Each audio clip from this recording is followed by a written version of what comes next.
You said that there's an inherent set of morals and people without God wouldn't have morals, and that is not subjective, but yet throughout history and different cultures, each set of cultures has their different sense of morality.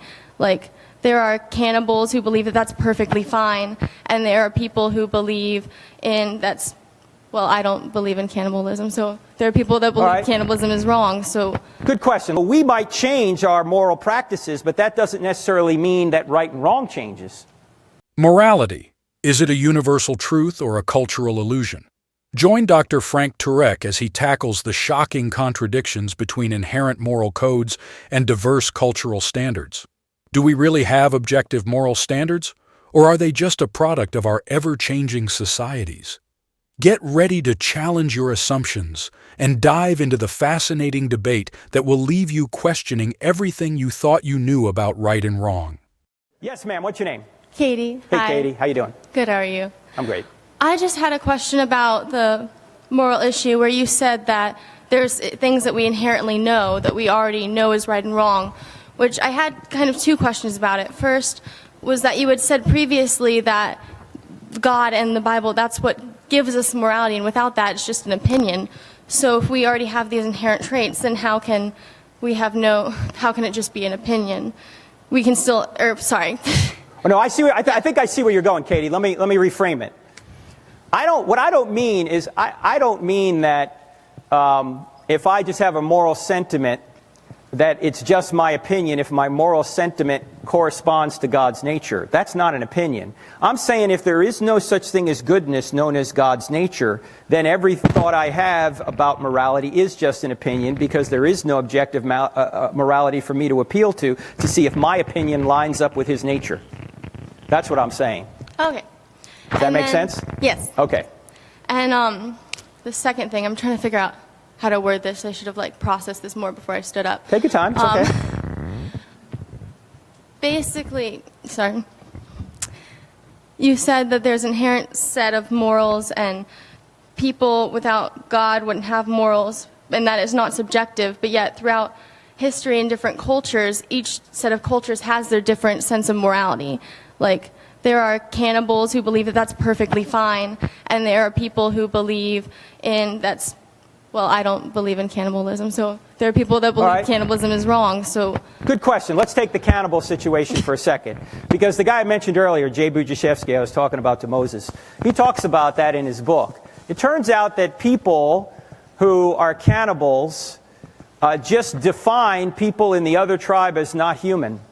And then they go through these rituals to try and expunge themselves of the guilt of engaging in cannibalism. They know it's wrong, and what they do is they redefine the other people as not human, so then suddenly it becomes right for them. It's the same thing that happened with the Nazis.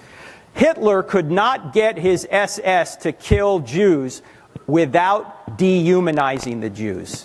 He called them subhuman creatures in order to get the Jew, or to get his SS to actually kill them, because it's such a strong sentiment that you ought not kill innocent human beings. So what do you need to do in order to get people to kill innocent human beings is you just define them as non-human.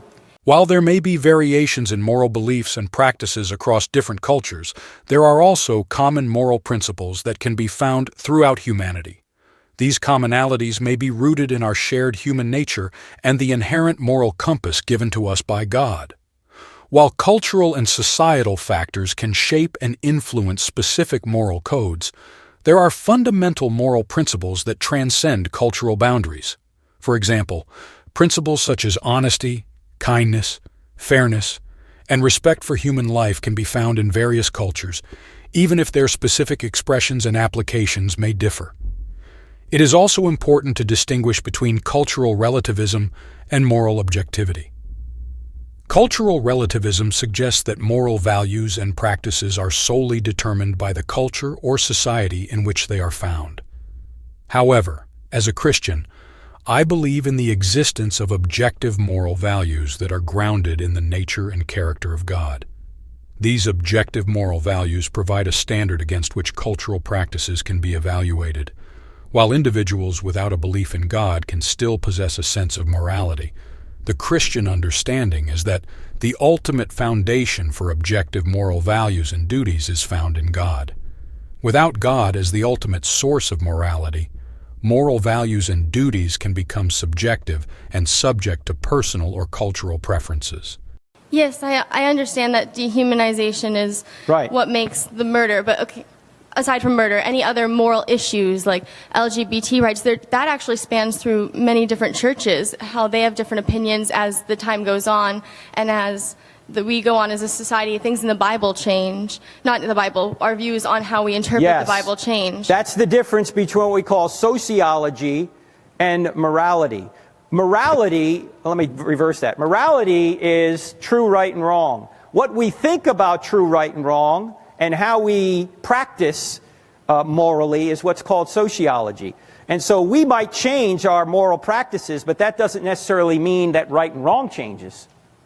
If right and wrong changes, there's no way to see if you're ever making any moral progress. Because, say, we all agree slavery's wrong, right? So there's got to be a standard that says slavery's wrong, right?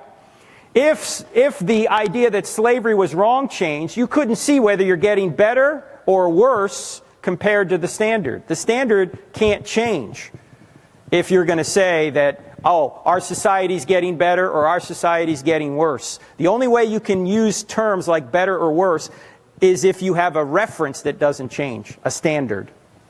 But just the standards have changed. Like there was a long time ago, slavery was acceptable. The and now it's sociological not. standards have changed. What we thought about morality changed, but morality didn't change. God's nature didn't change. What we thought about God's nature may have changed.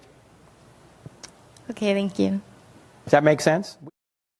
Indeed, throughout history, societal views and interpretations of biblical teachings have evolved on various moral issues, including topics like LGBTQ rights and slavery.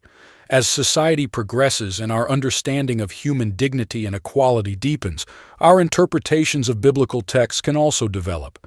It is important to recognize that the Bible is a collection of ancient texts written within specific historical and cultural contexts.